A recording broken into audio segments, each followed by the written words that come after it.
just know people are going to attack this show because it dares to actually call out the police on what they did or didn't do.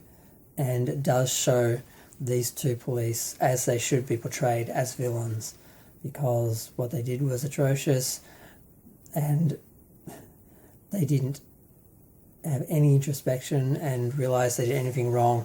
They just knew they had an institution that would support them and they used it, and it's pretty disgusting to watch.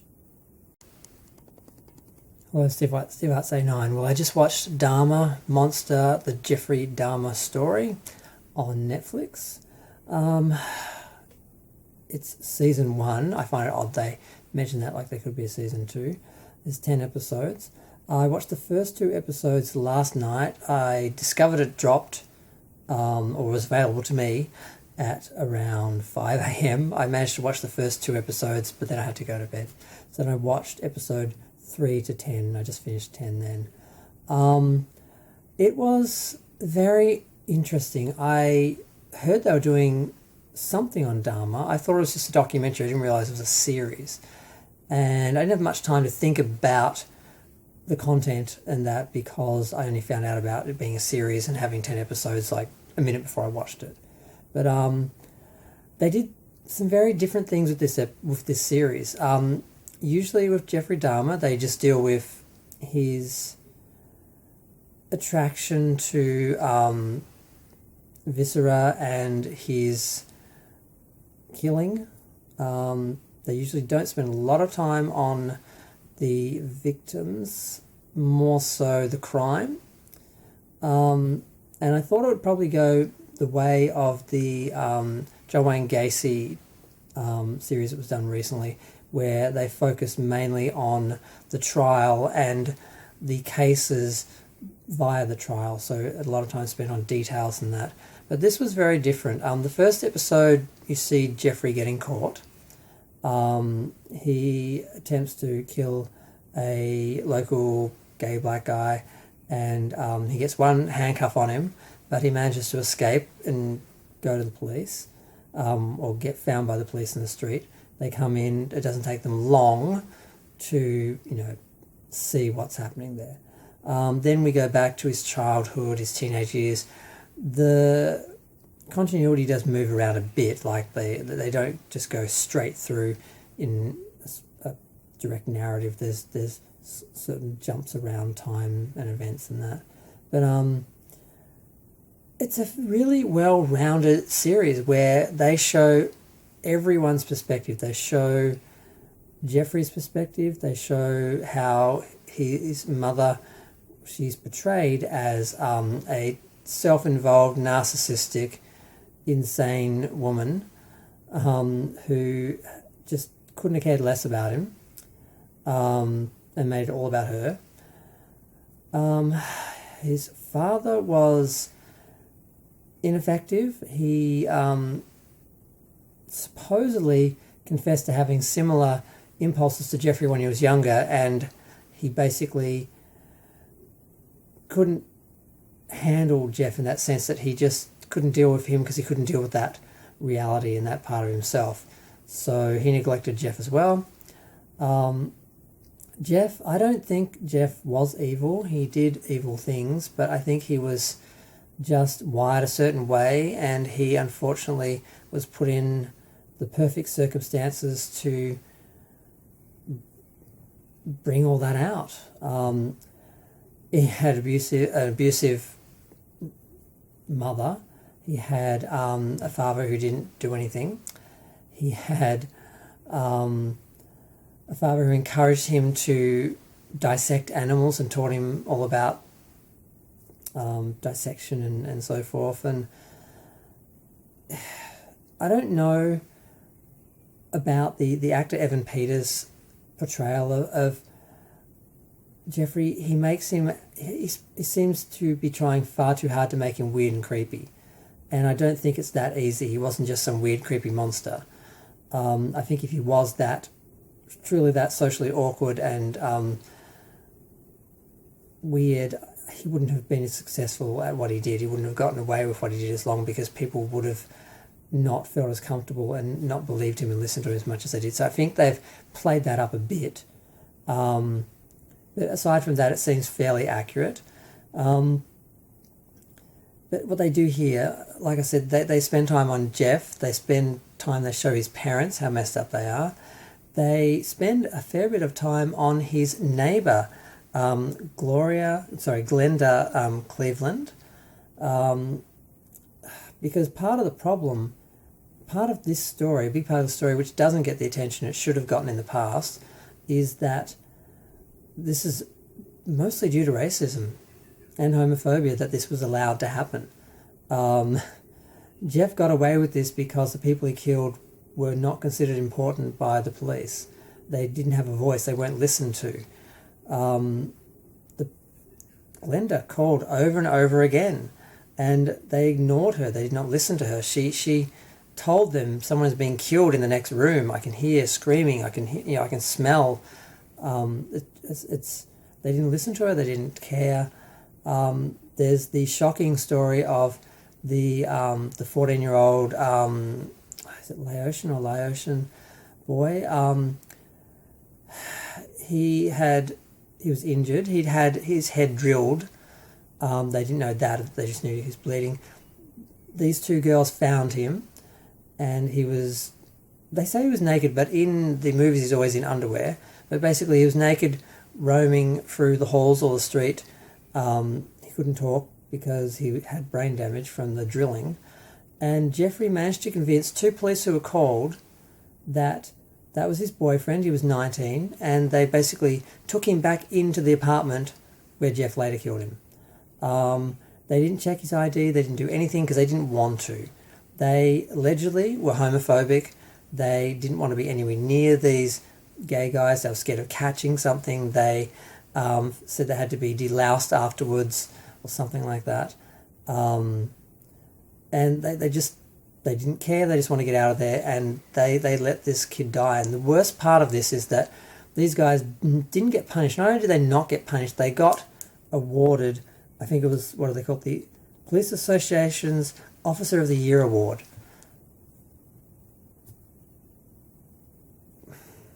There's few words to describe they're the true villains in this. Not Jeff, because they let him do it. They let him get away with it. His impulses, his insanity, whatever you want to call it. He wasn't really in charge of that. But these guys, they have the system, and they worked it. And yeah, the police are the true villains in this story, because along with John Wayne Gacy, they have no remorse. They don't believe they did anything wrong, and they worked the system, and they got rewarded for their bigotry and racism and incompetence and unprofessionalism, and it's just horrific. That disturbed me more than what Jeffrey did, because I didn't know how bad these guys were. I didn't feel they'd been punished, but I didn't know they actually got rewarded for it. And like I said, we see other people, like we see the neighbour, we get to see what she experienced. You get a real sense of what it would have been like to live next to him. And often people sort of say, how could these people do this? And people didn't know. People knew what was happening, but no one listened to them when they tried to tell them. We see the family of the Asian boy being harassed and so forth by the police, by people, because they dared to want justice for their child. I mean, how dare they? We saw the mother, because I think the saddest episode was the 6th episode. They showed the story of Tony. He was a deaf black boy. He went to college. He met Jeff at a club, and apparently they dated. I didn't realise this, and Jeff killed him despite that. And they just showed his story. They showed who he was. They showed who the victims were. They showed all the people who were affected, not just Jeffrey and his family. They apparently allegedly tried to profit from Jeffrey's death by writing a book and trying to sell a movie. Now, this in the show, the father wanted to do this to try and help parents do a better job with their kids and read the signs and that. But it was just seen as profiteering, and the families went after the profits, and I think they got them, and they stopped. Really, the people who were going to do a film backed out, because not only would they not make any money out of it, that was probably the whole reason, but also just the controversy. We see Dahmer in jail, basically not really taking it seriously and joking. I'm not sure if he ever was really like that, but he did eventually find God, apparently, and he was killed not long after that by another inmate. And we see this contrasted with Gacy, who was in the same area, did similar thing, but he never renounced what he did. He never confessed to what he did, never admitted to what he did, and he certainly didn't repent or say he was sorry, basically. Dahmer did that, so they showed the difference between them, which is interesting. But yeah, it was really brilliant. It was kind of shocking to see Jesse Jackson show up, because race became a very big part of it, because they demanded an investigation, because the reason that these, I think it was 18, was it 18? Boys, mostly black and brown, were killed because they weren't considered by the police important. They didn't care. Their lives didn't matter. Their black lives and brown lives didn't matter. And this is a political thing, and this series is certainly getting that attention and the representation and so forth, and the racism and politics that are in this. It's very timely, and it's something that has been neglected in other tellings of the story. Now, I'm fascinated by Jeffrey and what he did, why he did. Always have been. I've always been fascinated by serial killers. I love horror movies. It's difficult to watch this because you feel a little bit of guilt and so forth with that, because they're real people who were involved. And it was hard to watch the scenes with the parents and that, and especially the witness, the impact statements. There was the sister of one of the guys who was killed who just went off, and they managed to recreate that, and that perfectly. Jeffrey didn't do what he did out of racism. He didn't do what he did because he discriminated against these people. He didn't. I don't think he was even aware of the systematic racism that would protect him and shield him and allow him to do this, because that's what it does. The systematic racism that existed in the police force and just society in general gave him just open this freedom to do this, because no one was listening to the victims, no one was looking out for the victims, no one valued the victims, and I don't think for a second he was aware of it. I don't think he targeted black men or brown men. I think he was generally attracted to them, and he wasn't racist, so he didn't see any of those issues, and he was just lucky, as far as serial killers go, that he was able to do that and not get caught for as long as he did. If he'd been if he'd been in some, like Iowa or something, killing white guys, he wouldn't have gotten very far. That's the sad truth. And they really do explore that, and they really do spend a lot of time on that, and they do a good job of representing it and showing it. And it's something I knew, but I didn't think a lot about in the past. I was more just interested in Jeffrey and what he did. And they do show that. They show more of that than they did in some of the other films. The most fascinating one is, I think, the Jeffrey Renner one. Not Jeffrey Renner, Jeremy Renner one. That one's fascinating to watch. But Jeffrey's an interesting character. He's not a superhero. Like, the attention he got from fans when he was in jail is disturbing to see, and just the reality that people did that. They asked him for autographs and so forth. It's just bizarre. And the fact that the families had to go to court over so many things, like the parents of Jeffrey not profiting, to basically make the system responsible for how they failed. It's all really shocking and depressing and sad.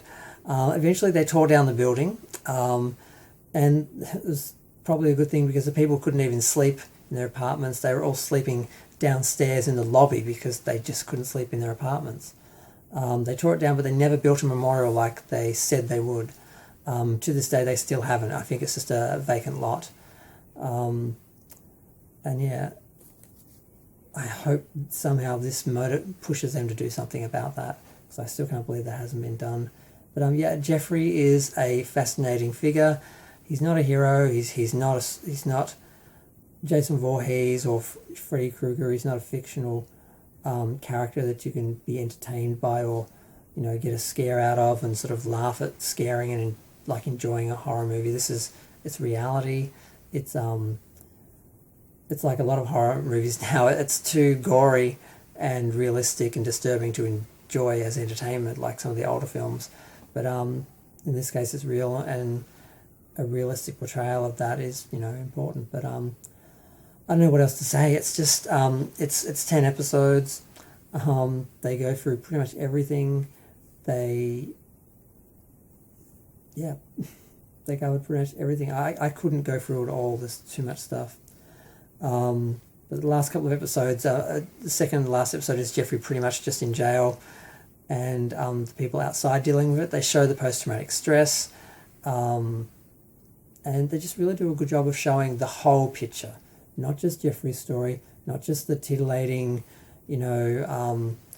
shocking events and so forth. They treat everyone like human beings, even Jeffrey, and they show the whole picture, and I think it's brilliant. And I was quite surprised by it. I wasn't expecting it. But yeah, I've already talked long enough. I'm going to go.